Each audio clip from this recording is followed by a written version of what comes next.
दोस्तों, एक राजा था जिसने अपने राज में क्रूरता से बहुत सी दौलत इकट्ठा करके आबादी से बाहर जंगल में एक सुनसान जगह पर बनाए तहखाने में सारे खजाने को खुफिया तौर पर छुपा दिया था। खजाने की सिर्फ दो चाबियां थीं, एक चाबी राजा के पास और एक उसके खास मंत्री के पास थी। इन दोनों के अलावा किसी को भी उस खुफिया खजाने का राज मालूम न था। एक दिन किसी को बताए बगैर राजा अकेले अपने खजाने को देखने निकला। तहखाने का दरवाजा खोलकर अंदर दाखिल हो गया और अपने खजाने को देख देख कर खुश हो रहा था और खजाने की चमक से सुकून पा रहा था। उसी वक्त मंत्री भी उस इलाके से निकला और उसने देखा कि खजाने का दरवाजा खुला है। वो हैरान हो गया और ख्याल किया कि कहीं कल रात जब मैं खजाना देखने आया तब शायद खजाना का दरवाजा खुला रह गया होगा। उसने जल्दी जल्दी खजाने का दरवाजा बाहर से बंद कर दिया और वहां से चला गया। उधर खजाने को निहारने के बाद राजा जब संतुष्ट हुआ और दरवाजे के पास आया तो ये क्या, दरवाजा तो बाहर से बंद हो गया था। उसने जोर जोर से दरवाजा पीटना शुरू किया, पर वहां उसकी आवाज सुनने वाला उस जंगल में कोई न था। राजा चिल्लाता रहा, पर अफसोस कोई न आया। वो थक हार के खजाने को देखता रहा। अब राजा भूख और पानी की प्यास से बेहाल हो रहा था, पागलों सा हो गया। वो रेंगता रेंगता हीरों के संदूक के पास गया और बोला, ए दुनिया के नायाब हीरो, मुझे एक गिलास पानी दे दो। फिर सोने चांदी के पास गया और बोला, ए सोने चांदी के खजाने, मुझे एक वक्त का खाना दे दो। राजा को ऐसा लगा कि हीरे मोती उसे बोल रहे हों कि तेरी सारी जिंदगी की कमाई तुझे एक गिलास पानी और एक समय का खाना नहीं दे सकती।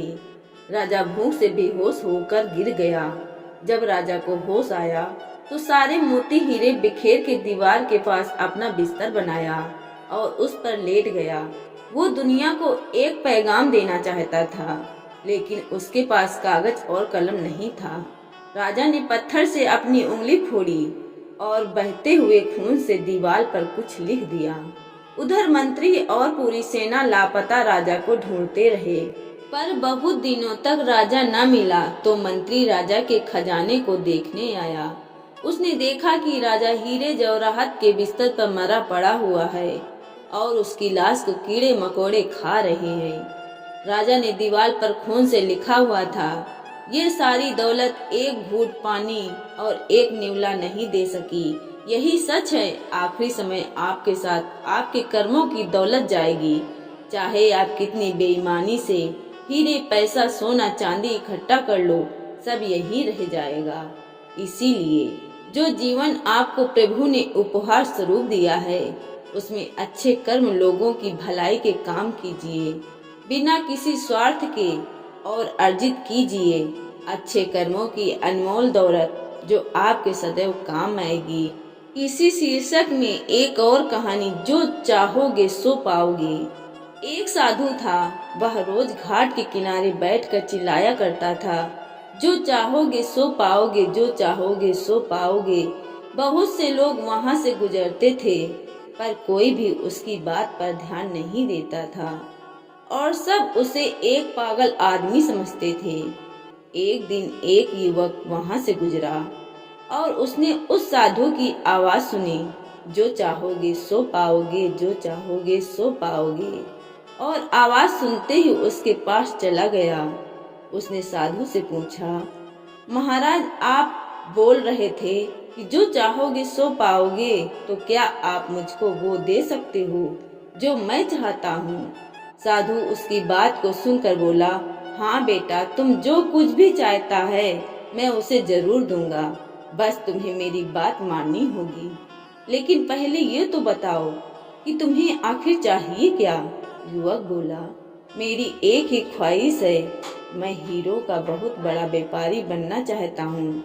साधु बोला, कोई बात नहीं, मैं तुम्हें एक हीरा और एक मोती देता हूँ, उससे तुम जितने भी हीरे मोती बनाना चाहोगे बना पाओगे। और ऐसा कहते हुए साधु ने अपना हाथ आदमी की हथेली पर रखते हुए कहा, पुत्र, मैं तुम्हें दुनिया का सबसे अनमोल हीरा दे रहा हूँ। लोग इसे समय कहते हैं। इसे तेजी से अपनी मुट्ठी में पकड़ लो और इसे कभी मत गंवाना। तुम इससे जितने चाहो उतने हीरे बना सकते हो।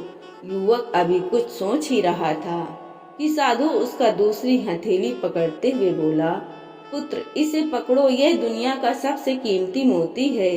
लोग उसे धैर्य कहते हैं। जब कभी समय देने से बावजूद परिणाम न मिले तो इस कीमती मोती को धारण कर लेना।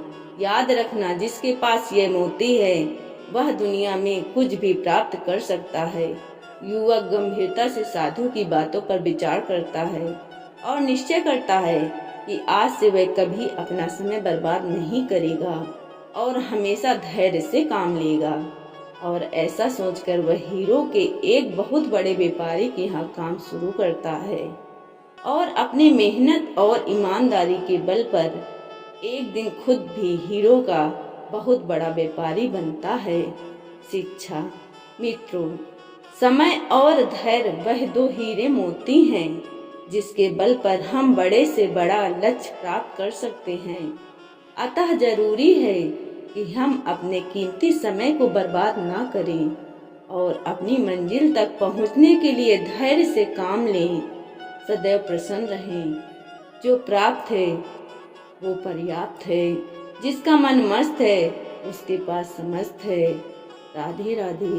दोस्तों, अगर वीडियो पसंद आई हो तो हमारी वीडियो को एक लाइक शेयर जरूर करें। धन्यवाद।